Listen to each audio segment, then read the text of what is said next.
Don Bluth, si ce nom ne vous dit rien, eh bien laissez-moi vous expliquer.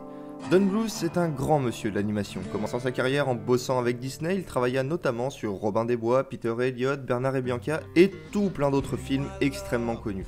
Mais l'ami Don, il en a un petit peu marre du carcan de Disney et il voudrait faire ses propres projets. Et c'est chose faite en 1973 où il claque la porte de Disney en portant avec lui toute une bande d'animateurs, mais surtout son ami et collaborateur de toujours, Gary Goldman. Les deux hommes collaboreront ainsi durant toute leur carrière sur de nombreux films, mais aujourd'hui nous allons nous intéresser au tout dernier film réalisé par les deux hommes. Un film singulier puisque cela reste la seule fois où le bonhomme s'attaquait à la science-fiction, et aussi notable puisque le scénario est écrit par ni plus ni moins que Joss Whedon, le papa de Firefly et de la phase 1 de Marvel. Donc globalement, on a deux animateurs légendaires qui travaillent sur le scénario d'un maître de la science-fiction avec pour but de réaliser un film d'animation révolutionnaire techniquement. Autant dire que ça vend du rêve.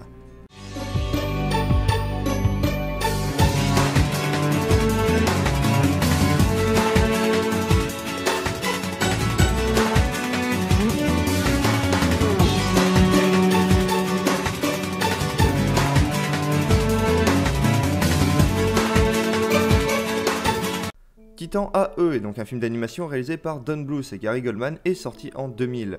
Le film nous expose tout d'abord un univers guère accueillant pour l'espèce humaine, on va dire. En effet, dans le turfu, l'espèce humaine est tombée sur un truc qu'elle n'aurait pas dû visiblement tomber et devient de ce fait une menace potentielle pour une race extraterrestre, les Dredge, qui décident, pour couper court au problème, d'attaquer la Terre.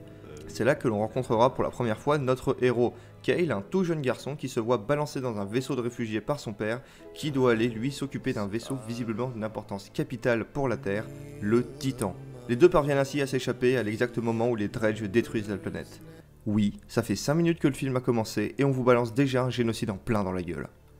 Ah, je vous avais dit que les humains ils étaient dans la merde dans ce film. On retrouve Kale 15 ans plus tard, faisant désormais partie d'une espèce en voie de disparition et qui vit sur une station spatiale pourrie perdue au fin fond de l'espace. Mais sa vie change le jour où un ancien ami de son père vient le récupérer pour accomplir une mission qu'il est le seul à pouvoir mener à bien. A l'aide d'une carte que son père lui a léguée, il va devoir retrouver le Titan, découvrir comment ce vaisseau peut sauver l'humanité et faire en sorte que l'humanité ne devienne pas une espèce disparue. Ce qui est assez captivant avec ce film, c'est déjà son univers. En effet, dans ce monde, l'humanité n'est pas vraiment au top de sa forme, et je trouve que ça change vraiment de ce qu'on a l'habitude de voir. Dans les univers de SF, la plupart du temps, l'humanité est toujours présentée comme une race forte et puissante, voire même la race qui pèse le plus dans l'univers. Regardez Star Wars par exemple. Dans Titan AE, c'est totalement l'inverse en fait. Le film nous montre une humanité qui s'est fait placer sur le banc des espèces en voie de disparition et dont les seuls membres vivent dans des bidonvilles de l'espace. Et même les autres aliens les considèrent comme des reliques du passé. En effet, on peut voir dans de nombreuses scènes un racisme anti-humain assez violent à l'encontre des personnages. Personnellement, ça m'a un peu rappelé ce que l'on peut voir dans la saga Mass Effect, où encore une fois, l'humanité est dans une position de faiblesse par rapport aux autres races de la galaxie. Cette thématique du racisme est très intéressante quand on observe plus attentivement l'humanité telle qu'elle nous est présentée dans le film, parce que les communautés humaines présentées sont juste ultra diverses.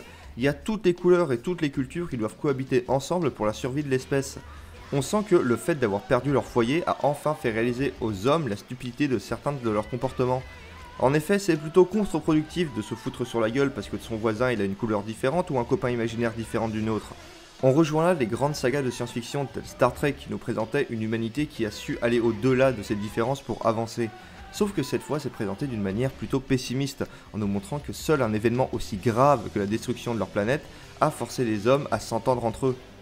Mais donc les hommes de cette histoire, ils évoluent dans un univers qui a sacrément de la gueule. Le film est juste ultra imaginatif au niveau de ses environnements et décors. Toutes les zones visitées sont différentes et imaginatives, on sent un vrai dépaysement tout au long du film. Ça fait qu'on appréhende de ouf chaque nouveau décor pour voir ce que les créateurs ont imaginé pour nous dépayser. Au niveau d'idées visuelles, le film est blindé de superbes trouvailles, comme par exemple toute cette scène dans cet amas de cristaux de glace géants qui donnera l'occasion d'une super scène de poursuite. Mais à côté de ça, tous les personnages sont sympas à suivre, que ce soit les personnages féminins qui sont aussi importants que les masculins ainsi que les membres aliens du vaisseau, tout le monde est important et le film ne pourrait se passer d'aucun d'entre eux. Akima, la belle et intrépide pilote, est super classe, le petit alien super intelligent et super attachant, et c'est pareil pour la fusilière à grandes jambes. Et surtout le capitaine qui a la méga classe dans son côté vieux militaire bourru et rompu. Mais le personnage de Kyle est lui aussi assez intéressant, parce que si son design est juste le design le moins imaginatif du monde, je veux dire le random mâle caucasien blond et un peu blagueur intrépide, on l'a vu mais déjà 1 milliard de fois, c'est bien plus son état d'esprit qui se révèle très intéressant. Kyle est en effet un personnage qui ne croit en rien et encore moins en l'humanité. Lui, tout ce qu'il veut, c'est défendre son bout de gras et c'est tout. Et le fait qu'on parte avec un héros qui n'en est pas un au sens propre du terme, c'est très intéressant et le voir évoluer mentalement au fur et à mesure des épreuves qu'il va traverser est vraiment captivant, tout comme sa relation avec Akima que j'ai trouvé plutôt sympathique. Et quand je dis épreuve, je veux dire que le film dispose de scènes d'action vraiment cool, d'autant qu'elles sont parfois assez violentes et parfois sanglantes. Ce qui a bien sûr le pouvoir de les rendre beaucoup plus stressantes parce qu'on a réellement peur pour nos personnages. D'ailleurs, vous l'aurez peut-être remarqué, mais le film est graphiquement très intéressant. Le film est en effet issu de ce que j'appelle l'âge sombre de la 3D. Et pourtant, cette fois, je dois dire que ça passe plutôt pas mal. Alors ok, je le concède, les effets 3D ont effroyablement vieilli, et les dredges sont extrêmement étranges de ce côté-là. Mais justement, c'est là que tout se joue. Parce que généralement, ce qui nous gêne dans cette animation 3D, ce qui accroche l'œil, c'est sur l'animation d'éléments que nous connaissons bien. L'eau, par exemple, reste le meilleur exemple, c'est un élément dont tout le monde connaît l'aspect, donc quand on voit une eau en 3D dégueulasse, ça fait vraiment mal aux yeux, parce qu'on sait que c'est pas censé être comme ça. Mais là, justement, ce qu'on voit, c'est pas quelque chose que l'on connaît. On voit des aliens, on voit des trucs composés d'énergie pure qui viennent de l'espace. Du coup, et logiquement, on n'a aucun comparatif.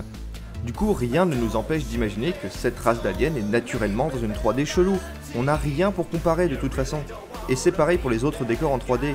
Tant qu'ils sont dans un environnement qu'on nous sait totalement inconnu, ça passe. Parce que quel que soit ce que l'on nous montre, c'est juste quelque chose qui n'existe de toute façon pas. Elle peut donc avoir la texture qu'elle veut si ça lui chante.